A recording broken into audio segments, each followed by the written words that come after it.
ton entreprise, Edenred, qui est une entreprise très connue. C'est ces fameux tickets resto. C'est le créateur du ticket restaurant. L'histoire dit que c'était des tickets de cinéma au départ. Ce métier, il a complètement changé aujourd'hui puisqu'on est plutôt dans le digital, plutôt une fintech. Vous répondez à combien de marchés par an? Alors nous, on répond en moyenne à peu près à 800 marchés publics par an. C'est colossal. C'est énorme et ça croît tous les ans. Il y a 2 ans, on était à 650, puis on monte à 700 et 800. Et quand on sait que le déséquilibre alimentaire quand même crée pas mal d'inégalités en fonction des revenus, on sait que le ticket restaurant, c'est un des produits qui lisse le plus cette inégalité.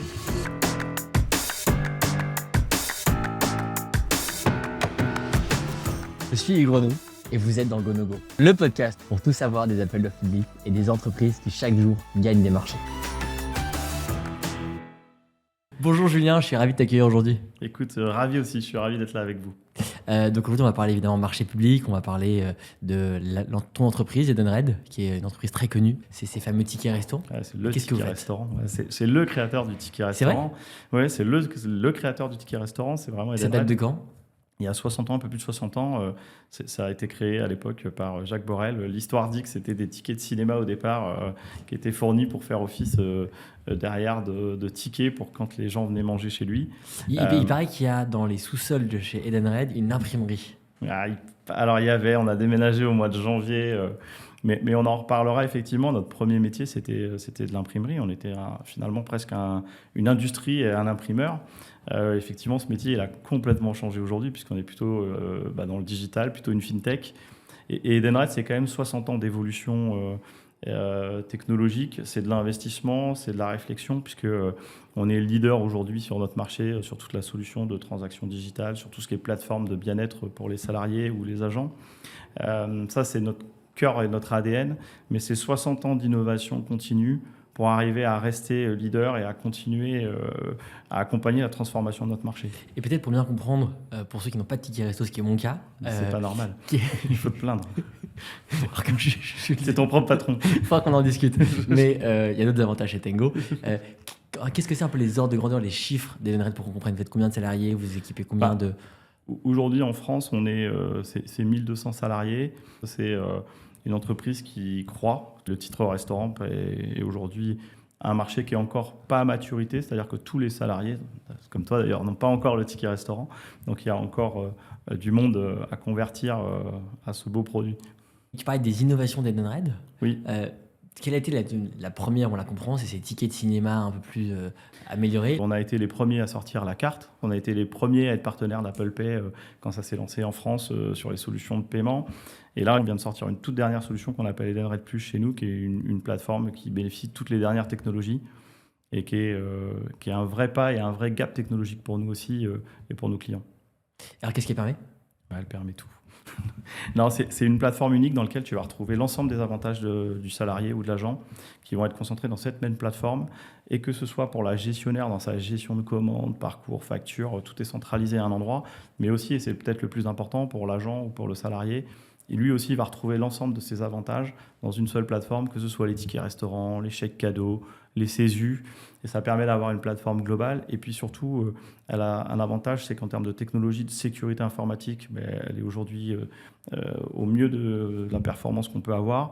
En termes de développement IT, elle permet aussi de faire des développements sans que ça impacte l'utilisation et l'usage pour les agents. Et puis, en termes d'expérience de paiement, on est sur une des meilleures expériences, enfin sur la meilleure expérience de paiement du marché. Et alors, si on parle un peu des marchés publics, vous répondez à combien de marchés par an? Alors nous, on répond en moyenne à peu près à 800 marchés publics par an. C'est colossal. C'est énorme et ça croît tous les ans. Enfin, il y a 2 ans, on était à 650, puis on monte à 700 et 800. Et tous les Comment ans, t'expliques ça, justement, que ça croît? Vous répondez plus ou il y a plus de marchés qui sortent? Alors, il y a plus de marchés qui sortent parce que d'abord, il y a de plus en plus de collectivités qui s'équipent, parce que c'est aussi un des moyens de redonner un peu de pouvoir d'achat aux agents publics. Et puis, il y a aussi tout un travail de mise en conformité parfois de collectivités qui avaient des marchés qui étaient peut-être un petit peu en dessous ou pas très loin des 40 000 euros. Et donc là, il suffit que tu augmentes un petit peu la valeur faciale de tes agents. Et puis du coup, tu dépasses la barre des 40 000 euros. Okay. Et par contre, vous, dessus, vous allez prendre qu'une partie de ce montant, qui va être le chiffre d'affaires d'Edenred. Le reste va directement au commerçant. Oui. Nous, on est vraiment un agent de transaction financière. C'est-à-dire qu'on va s'assurer que l'argent qui nous est confié pour manger soit bien utilisé dans un réseau à des fins qui soient bien celles d'acheter de l'alimentation. Ok. Ça, c'est Et, notre vrai métier, en fait, c'est celui-là, c'est de s'assurer que l'argent donné et fléché. est bien fléché et bien utilisé pour les bonnes choses. Je sais que tu as passé beaucoup de temps dans les marchés publics. Comment est-ce que toi, tu es arrivé à la tête des marchés publics chez Edenred? Écoute, pas à pas. J'avais d'abord une vraie appétence pour ce milieu-là et puis Elle vient tout d'où? le process de vente. Je crois qu'elle vient parce que dans mes expériences précédentes, j'avais déjà eu le secteur public en gestion. C'est quelque chose qui me passionne. C'est aussi une branche d'activité pour laquelle je trouve il y a aussi beaucoup de sens. S'il n'y avait pas les fonctionnaires aujourd'hui, le pays ne fonctionnerait pas. C'est intéressant ce que tu dis, parce qu'il y a pas mal de directeurs commerciaux qui racontaient que quand leurs équipes travaillaient sur un marché public, il y avait une excitation supplémentaire parce qu'ils avaient l'impression que le projet aurait plus de sens. Ouais, ça donne forcément un sens parce qu'on rend aussi aux collectivités ce que parfois elles nous apportent aussi. Dans notre quotidien, on est tous contents d'avoir une collectivité dans laquelle tout fonctionne. Et donc, je pense qu'effectivement, il y a quelque chose qu'on rend aussi qui est important. Se nourrir, ça fait quand même partie des choses principales de la vie. Et donc, quand on peut accompagner ça et quand on sait que le déséquilibre alimentaire, quand même, crée pas mal d'inégalités en fonction des revenus, on sait que le ticket restaurant, c'est un des produits qui lisse le plus cette inégalité, puisqu'à un moment, tout le monde a la même valeur pour aller manger. Et donc, que tu sois grand cadre ou que tu sois employé, ben, en fait, à un moment, tu peux manger avec la même valeur, le même montant, dans le même restaurant, ensemble, assis à la même table. Et ça lisse ça. Et puis, on sait que le budget alimentaire, pour les gens qui parfois ont des revenus un peu faibles, c'est ce qui souvent est un peu rogné. Ils ont tendance à sauter un repas ou deux et ça permet aussi de lisser ce déséquilibre. Donc oui, c'est un produit qui a plein de sens.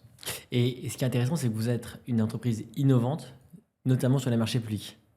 Oui. Et on ne voit pas toujours l'acheteur public comme un acheteur friand d'innovation. Comment Ouais. tu le percevrais, toi? Alors moi, je les sens friands d'innovation et je pense que plus ça va et plus ils ont des idées d'ailleurs. Et c'est des gens qui ont des attentes très spécifiques, bien plus complexes parfois même que ce que peuvent être les attentes du secteur privé parce qu'ils ont des enjeux différents. C'est-à-dire que quand vous mettez en place du ticket restaurant, c'est effectivement pour vos agents, mais il y a aussi tout un enjeu auprès du commerce local. Il faut que ça serve aussi votre commerce local. En tant que collectivité, vous avez aussi ce devoir-là et de réguler aussi un petit peu les flux pour être s'assurer que il y a une utilisation qui serve à toute la collectivité. Tu arrives à calculer le ROI d'une carte restaurant? Oui, bien sûr. Ouais. On sait que globalement, quand on a 10 bénéficiaires dans une collectivité, ça crée de l'emploi aussi derrière en local, puisque ça crée du volume qui est mis dans le commerce local. Donc à un moment, ça peut être un serveur dans un restaurant en plus. Enfin voilà, ça crée de l'emploi. On sait ce qui est redistribué. On sait que quand une collectivité, elle investit 1 euro dans le ticket restaurant, c'est 2,50 € qui sont reversés aussi dans son économie, puisqu'il y a une part patronale, une part salariale. Et puis tu as aussi le surplus, puisque quand tu vas au restaurant, des fois c'est un peu plus que le montant de la carte, donc tu payes la différence. Donc ça, c'est des vrais retours aujourd'hui qui sont analysés. Ça, vous pouvez le traquer et vous allez donner à l'acheteur public des statistiques, des chiffrages un petit peu. On peut lui donner des idées de volume d'utilisation des titres restaurants. On ne va pas rentrer au détail, parce que pour des raisons RGPD, Sûr, j'imagine. ça reste une utilisation globale. Et on va pouvoir lui montrer aussi la différence pour des collectivités qui étaient en papier, qui sont passées à la carte. On sait que quand on met en place la carte, à peu près 20 à 25% des flux retournent dans le commerce local par rapport au papier, qui peut-être parfois aller un peu plus dans de la grande distribution, puisque l'usage est complètement différent. Avec la carte, vous êtes à l'euro, on paye à l'euro près, on peut faire 1 ou 2 transactions. Ticket restaurant, on a tous connu un moment quand on va dans le commerce et qui dit je ne vous rends pas la monnaie. Là, c'est plus le cas maintenant, il n'y a pas de sujet de monnaie, donc ça change l'usage complètement. Et aujourd'hui, donc sur les 800 marchés auxquels vous allez répondre, c'est quoi un peu le marché type? C'est une bonne question. Je ne sais pas s'il y a un marché type. Il y a tellement de marchés différents. Il y a un ordre de grandeur, de montant, de temps que ça va te prendre. Non, tu peux mettre entre 20 heures et 80 heures, voire plus, pour répondre à un appel d'offres. Et ce n'est pas forcément lié à son montant. Tu peux avoir des fois des appels d'offres avec des petits montants, mais qui peuvent être assez complexes et qui vont nécessiter de réunir plusieurs équipes autour du projet, plusieurs services chez nous. Et puis, tu peux avoir des très gros marchés qui finalement sont très simples, très basiques. On est sur une carte pour manger, une application. Et donc, je pense que chaque marché est vraiment différent et demande un travail spécifique. Et puis, on a une transformation aussi. On a de plus en plus de cadres de réponse normés, donnés par les collectivités. Ces fameuses CRT. Comment tu les perçois, toi, en tant que répondant? Moi, en tant que répondant, je pense qu'ils ont la vertu de faire travailler les équipes autour d'une réponse précise et spécifique pour la Donc, collectivité. tes équipes à toi. Ouais. Et pas à donner un manuel type dans lequel on va retrouver un peu tout ce qu'on fait. Et je trouve que ça a plus de sens dans l'analyse. Et puis je comprends aujourd'hui un acheteur qui, quand on va faire un appel d'offres, va se retrouver avec X émetteurs qui vont lui envoyer 300 pages à lire. Et bon courage à lui. Je pense que ça permet aussi de recentrer et d'améliorer le travail et peut-être l'efficacité derrière aussi de l'étude des réponses. C'est vraiment une tendance qu'on voit de plus en plus se développer, les cadres Ouais. de réponse technique. Oui, clairement. Elle vient du privé et c'est évident qu'elle facilite la comparaison par l'acheteur. Il y a un point qui ressort, qui m'a amusé récemment, c'est qu'il paraît qu'en tant que répondant, quand tu soumets un document, l'acheteur est obligé d'en tenir compte. Et donc, tu as des petits malins qui vont répondre au cadre de réponse technique, mais qui vont, en plus de ça, Ramener mettre un bon vieux mémoire technique en plus. Alors, il peut... Alors, c'est un peu subtil, mais il peut. Mais ceci étant, quand tu vas avoir le jugement, tu pourras le voir peut-être qu'après s'il a pris ou pas la réponse. Parce que de plus en plus, on a les éléments de... Nous, on demande toujours un RAO, en fait, après chaque appel d'offres, ne serait-ce que pour comprendre pourquoi on n'a pas été retenu. Et en fait, pour qu'on comprenne bien, le RAO, c'est le fameux rapport d'analyse d'offres que tu peux récupérer. Nous, on le prend parce que ça nous aide derrière aussi à nous améliorer et à comprendre éventuellement pourquoi on n'a pas été pris, ce qu'on doit changer chez nous, comment on doit revoir notre produit, notre offre, comment on doit réfléchir autrement notre solution pour nos clients. C'est intéressant ce cycle parce que quand tu as 800 appels d'offres par an, tu as tous les jours des feedbacks. Ah oui. Tu as tous les jours des déposes, mais tu as toujours des retours de j'ai gagné, j'ai perdu. Ouais. Et parfois, tu gagnes pour les mêmes raisons pour lesquelles tu perds. C'est ça. Puisque ça reste une analyse subjective parfois celui qui lit le cahier des charges. Ouais, ça dépend aussi de la concurrence qui a répondu en face de toi et qui a déposé. Moi, il y a un truc qui m'amuse toujours quand on a des grosses boîtes comme ça, c'est concrètement comment tu vas apprendre que tu as gagné ou tu as perdu un marché. Est-ce que toi, tu n'arrives peut-être pas tous les suivre, mais c'est quoi? C'est un mail, vous célébrez D'abord, j'ai une cellule qui travaille en partenariat et qui accompagne. On va en parler les parce que j'ai équipes. des questions là-dessus. Ouais. Et tous les jours, elle relève les marchés, elle sait ce qu'on a gagné, ce qu'on a perdu. Derrière, on a une remontée informatique par le CRM, on trace. Et comment tu les célèbres? Écoute, quand on les gagne, on les célèbre d'abord parce que j'entends souvent un cri dans la salle des ventes. Et donc ça, c'est plutôt bon signe. Ça veut dire qu'il y a quelqu'un qui vient de gagner un marché.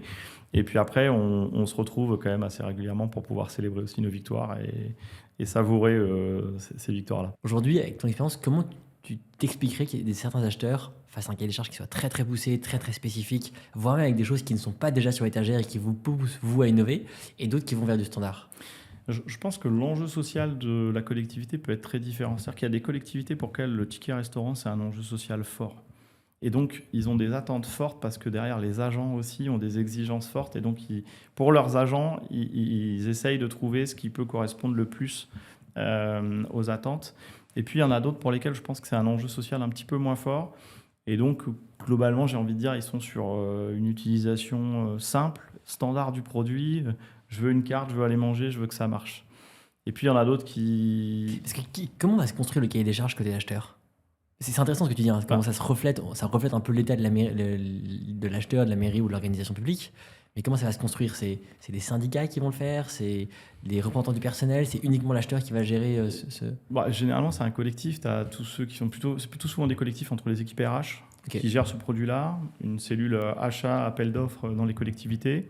Parfois, tu peux effectivement aussi avoir les syndicats qui vont venir aussi avoir un rôle de conseil ou de remontée d'informations des besoins, des demandes des agents.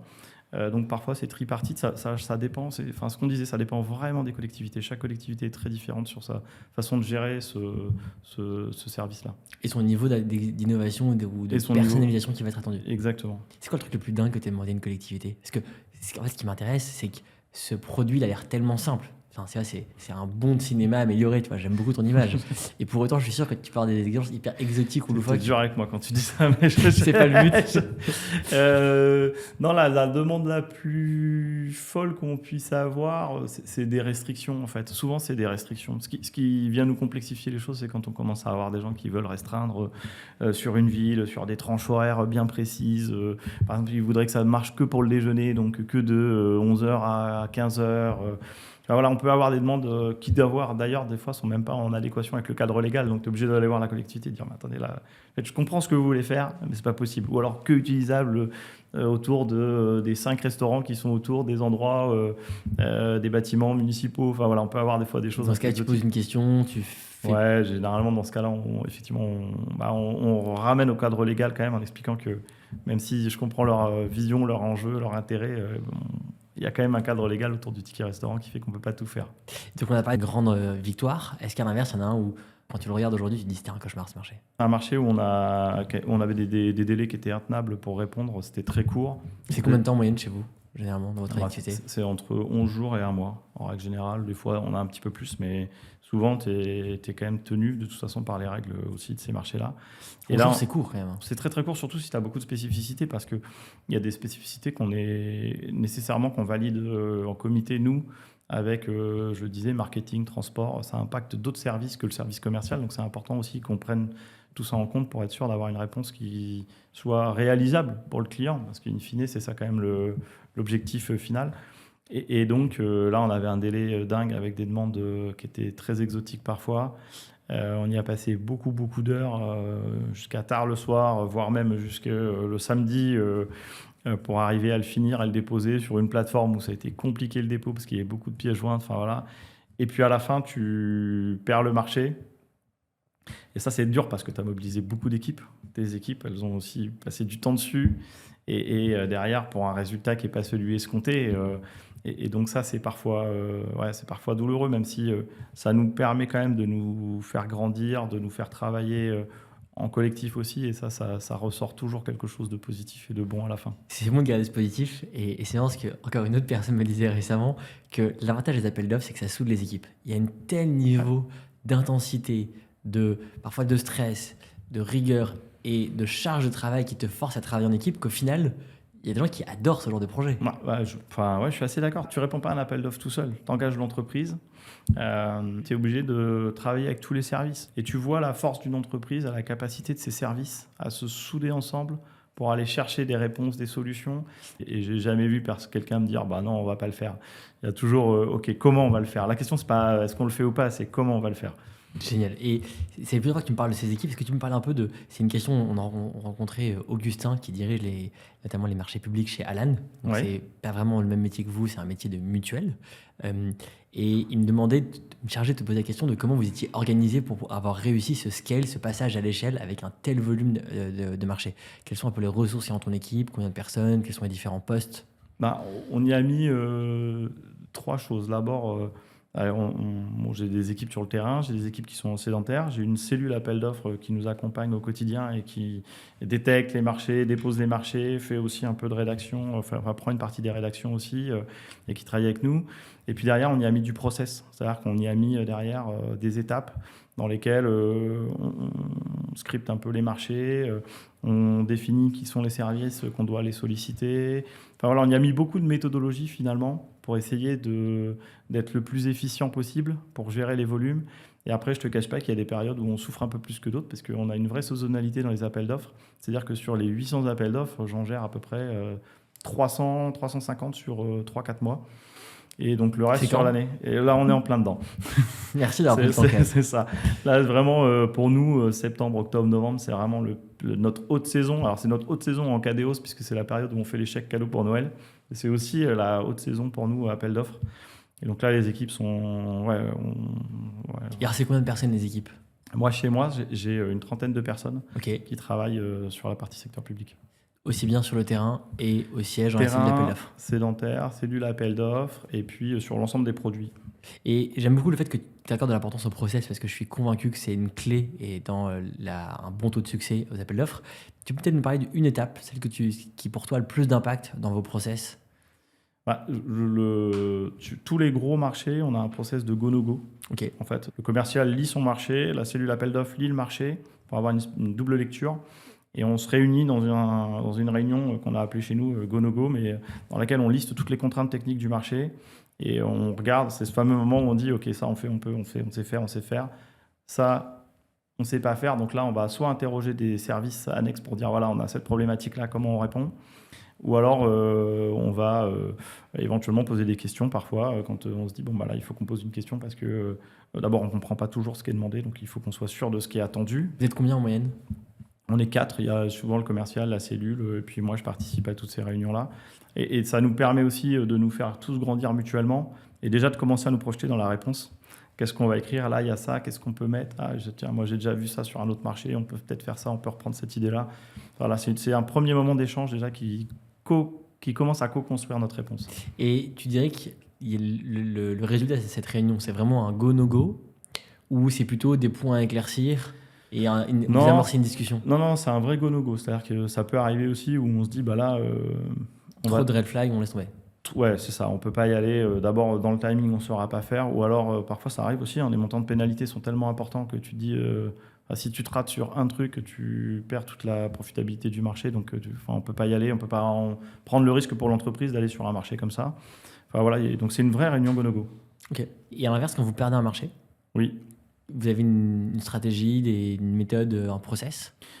Pareil, en fait, d'abord, il y a deux sujets. Il y a un sujet commercial et puis un sujet, j'ai envie de dire, entreprise. Ouais. Quand on perd un marché de façon globale, on va essayer de comprendre sur l'ensemble des marchés, quand on perd, est-ce qu'il y a des choses récurrentes qui reviennent et donc qui nécessitent qu'on adapte notre offre, notre produit pour être meilleur pour le prochain marché. Et puis, j'ai un process commercial qui fait que dans les étapes de sourcing qui sont en amont des marchés, tous les marchés perdus, en fait, on va aller relire le marché d'il y a 4 ans, relire le RAO pour comprendre ce qu'on avait répondu, ce qui a fait qu'on n'avait pas gagné, pour pouvoir aussi essayer de comprendre et voir avec le client, si on le voit en réunion sourcing, établir un petit peu ses attentes pour s'assurer que la prochaine réponse soit bien en adéquation avec ce qu'il souhaite. Donc ça, c'est toute l'importance du CRM pour pouvoir avoir tout ce suivi. Toute l'importance du CRM. Hyper clair. Et un point peut-être, c'est qu'on parle beaucoup après de la réponse, donc que tu vas pouvoir faire une fois que tu as fait un go ou ton no-go. J'imagine que tout ce que tu as pu avoir comme information sur le terrain, dans les salons ou dans le cahier des charges vont t'aider pour cette réponse. Comment tu fais pour décider et un peu décider, cadrer le temps que tes équipes vont passer sur chacune des réponses? Parce que ça peut être sans fin, une réponse à un appel d'offres, on peut toujours mettre plus, améliorer. Ça, c'est un vrai enjeu aujourd'hui. D'un collaborateur à un autre, il s'y passe un temps qui n'est pas le même. Et c'est assez difficile. Je pense qu'il y a des marchés qui leur tiennent plus à cœur que d'autres. Ah ouais, quand tu arrives sur la table, tu veux t'arracher. Et sur lesquels je sais qu'ils y passent des heures parce que à la virgule, à la lettre, à l'expression près, ils vont le relire 2-3 fois pour être sûr de se dire à la fin, j'ai fait le job, quoi. C'est-à-dire qu'on ne sait jamais si on va gagner ou pas un marché. Par contre, on sait si on considère qu'on a redéposé notre meilleure offre. Et j'ai envie de dire, quand on gagne, ça fait plaisir parce qu'on sait qu'on a bossé comme un fou pour y arriver. Et puis quand on perd, je dis toujours aux équipes, il n'y a pas de regret. Si on refaisait le match, on referait le même match. Donc c'est pas grave, il faut qu'on comprenne maintenant pourquoi on a perdu. On va analyser le match, on va le regarder la vidéo et on va s'améliorer. Mais si on avait dû faire le match, on aurait fait ce match-là. Donc on a donné le meilleur, on a perdu, c'est comme ça. Et parfois nos concurrents sont aussi très bons, y a pas de... ça arrive. C'est un secteur très concurrentiel, ça, on le sait. C'est un secteur très concurrentiel. La digitalisation, ça a transformé notre marché. On était avant une imprimerie. Pour être une imprimerie, il faut quand même des investissements qui sont assez forts. Aujourd'hui, on est passé à l'uberisation, la digitalisation un peu de notre marché, ce que toute entreprise vit. Et donc oui, ça a ramené beaucoup plus de concurrence. Et avec une course technologique quand même qui est assez engagée pour l'instant pour transformer le marché. Et quelle relation vous avez avec ces concurrents? Est-ce que ça vous arrive de répondre en groupement, par exemple, sur des marchés? À plusieurs concurrents? Ouais. Non, ça, on ne le fait pas. On a des marchés de groupement, nous. C'est-à-dire qu'on voit des collectivités qui commencent à se regrouper pour faire des marchés communs parce que faire un marché, ça coûte cher aussi à une collectivité. C'est intéressant, tu vois donc des collectivités qui se regroupent au niveau de l'agglo, de la communauté de communes ou même entre elles? Ouais, tu peux avoir par exemple, tu peux avoir le CCAS qui va se regrouper avec la mairie, qui des fois va même parfois intégrer les départements qui vont intégrer des pompiers à l'intérieur. Enfin, tu vas avoir des regroupements parfois de marchés. Tu as les centres de gestion qui ont pris aussi ce rôle-là pour les petites collectivités. Sortir un marché public, ça coûte de l'argent à une collectivité. Et donc, parfois, on a ces regroupements qui commencent à arriver de plus en plus. Ah, c'est intéressant, c'est quelque chose dont je n'avais pas encore entendu parler. Et donc, ce n'est pas les centrales d'achat, c'est vraiment à l'initiative d'acheteurs publics qui vont décider de sortir un marché en commun. Ouais. Et donc, tu vas te caler sur le renouvellement d'un des 2 ou 3 participants pour prendre cette date, pour échanger. Exactement. Ouais, tu vas avoir les deux. Alors après, tu as aussi un peu de centrales d'achat, mais dans le public, les centrales d'achat, c'est toujours un petit peu... Il y en a un petit peu, mais par exemple, sur nos marchés à nous, il n'y en a pas tant que ça. Non. Ok. Tu saurais dire pourquoi d'ailleurs? Oui, parce que je pense que les centrales d'achat se rémunèrent après derrière sur les marchés. Nous, on a quand même un rôle finalement on est on gère le flux financier en fait. On parle de millions qui passent chez nous, mais ces millions-là, c'est que de l'argent qui nous est confié. Que Oui, nous, donc s'ils prenaient un pourcentage de ces millions, ça serait pas cohérent et donc par je pense que rapport. pour les centrales d'achat, c'est pas forcément rentable. Et puis on pourrait pas de toute façon nous leur donner une commission sur cette partie-là. Ah, c'est intéressant. Dans tout ce qui est la partie réponse, organisation, process, et c'est ça ce qui, moi, m'intéresse chez vous, il y a toute cette notion de digital qui commence à prendre de plus en plus de place. Tu peux peut-être me parler de quelques tendances que tu as pu, toi, observer déjà, côté, en tant que répondant. Est-ce qu'il y a des évolutions de l'acheteur? Et après, on parlera un peu de ce que vous avez pu mettre en place chez Edenred.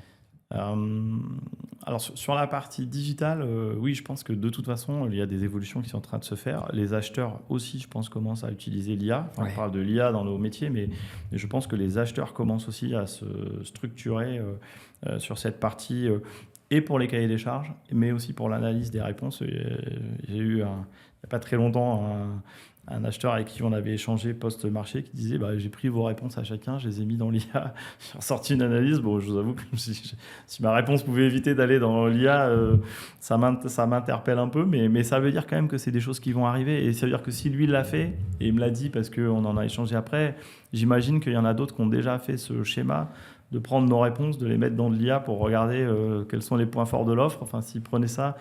Et donc, ouais, je pense que la technologie, elle va arriver de toute façon, c'est inéluctable. La question, c'est comment on l'accompagne. C'est pas comment on fait sans, c'est comment on travaille avec. Et alors, comment vous l'avez commencé à la mettre en place chez Edenred? Bah, là, nous, on est en train de regarder de plus en plus sur l'IA, comment on peut s'en servir. Ce qui est important, c'est de se dire que on veut toujours que ce soit au service de l'humain et pas l'inverse. C'est-à-dire que je ne confierai pas à l'IA la rédaction de mes marchés. Par contre, je me dis qu'il y a des tâches qu'on peut faire, qu'on peut industrialiser, qui vont permettre à mes équipes de passer plus de temps avec des clients plutôt que de passer du temps sur, on parlait des heures de rédaction. Si à un moment, ils ont une offre où il y a déjà des grandes lignes qui sont un peu établies ou des conseils de réponse qui sont donnés et qui vont leur permettre après, derrière, juste de venir apporter leur expertise client parce qu'ils ont la connaissance du client, plutôt que de tout réécrire, je pense que ça, pour le coup, ça nous donne du temps. Et je préfère qu'ils soient avec les clients qu'au bureau en train d'écrire sur les PC. Ouais, je pense qu'on est d'accord sur cette conviction de la valeur ajoutée dans le relationnel, dans la personnalisation, et pas du tout dans le premier jet, Oui. dans la standardisation. Ça, c'est des choses qu'il faut déléguer à l'IA pour Oui. pouvoir récupérer du temps pour le Ouais. reste et faire la différence. Et complètement. Ouais. Et si demain, je prends un exemple, mais si on se dit demain c'est 50 heures pour faire un appel d'offres, mais dans les 50 heures, j'ai 30 heures qui sont entre guillemets que de l'admin pur pour 20 heures de personnalisation, si demain je gagne ces 30 heures-là et que au lieu de mettre 20 heures, bah, peut-être il mettra 25 heures, mais que les 5 heures en plus, il va les prendre pour aller plus loin dans sa personnalisation ou dans la réponse qu'il va faire, je pense que oui, celle-là, ça crée de la valeur. Génial. Comment tu imagines les marchés publics dans 10 ans? Bah alors, j'imagine que l'IA aura pris forcément une place de plus en plus importante et que, on le disait, l'humain viendra encore plus faire la différence parce que à un moment, on va se retrouver, si tout le monde va dans l'IA, on arrivera sur une standardisation un peu des demandes et finalement, il y a un moment des réponses. Et donc, à ce moment-là, je pense que c'est là où, justement, les gens qui auront continué à investir sur de l'humain viendront faire la différence parce qu'ils marqueront leur différence par rapport aux autres. Bah, c'est ce qu'on espère. En tout cas, On espère on y travaille tous. aussi, nous, sur ce sujet. Oui. Mais tu as raison de voir cette place. Si tu regardes 10 ans en arrière, tu as vu quoi comme grosse différence? Alors sur notre métier ou sur l'IA ou sur Non, la façon de répondre? surtout la façon de répondre, les marchés publics. Bah, déjà le volume. Non mais le volume, déjà c'est un des premiers sujets. On a quasiment doublé les volumes de réponses. On sent qu'il y a beaucoup de collectivités. Aujourd'hui, quasiment toutes les collectivités sont vraiment bien en ligne avec les cadres juridiques, ce qui n'était pas toujours le cas il y a 20 ans. On avait parfois encore des marchés qui étaient faits avec des conventions et ainsi de suite. Là aujourd'hui, on sent quand même que tout le monde s'est mis dans le moule juridique. Mais on sent aussi que pour eux, c'est une vraie contrainte et c'est un poids aussi parce que quand vous êtes une petite collectivité et vous avez un nombre de marchés à faire, parce que tout maintenant passe par marché pour eux, c'est aussi un point important. Sur les attentes, on voit aussi que ça a changé, mais parce qu'on le disait, l'arrivée de la digitalisation et de la partie numérique a ouvert tellement de possibilités que du coup, ça a complètement redistribué aussi les attentes des gens. on n'est plus juste sur un ticket pour aller manger le midi, quoi. Ça a vraiment changé. Il y a tous ces sujets d'analyse. La data a pris une place aussi importante pour tout le monde, d'ailleurs, je pense, sur l'analyse de ce qui peut être fait. Et même dans les collectivités aujourd'hui, l'analyse et la data, c'est un des enjeux aussi. Très clair. Quelques questions de fin qui moi, m'intéressent. On a l'habitude de déjà demander à nos invités, est-ce que tu as une question pour la prochaine personne qui vient? Donc, c'est Natacha Thomas, qui vient de la boîte Torque qui est en charge de la réponse aux appels d'offres.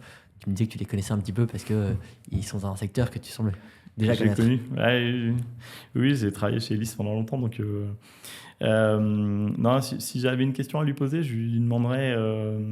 mais je reviendrai en arrière, mais comment ils arrivaient à faire des prix comme ça sur les appels d'offres? Parce que quand j'étais chez Elis, souvent on avait des difficultés quand on était face à eux sur la partie prix. Donc voilà, quel est leur secret? Il y a quelques années. Il y a quelques années. En tout cas, c'était vraiment génial de t'avoir. Merci beaucoup, Julien. Merci à toi, c'était un plaisir. À bientôt. Et en tout cas, merci pour toutes tes explications et bravo pour les 800 appels d'offres par an. Ça fait plus de 2 par jour, c'est quand même assez hallucinant. C'est vrai. On a de voir presque 3 en fait. Je suis pas tout seul. Il y a du monde. Il y a les 30 personnes derrière qu'on salue. Merci beaucoup, salut Julien. Merci.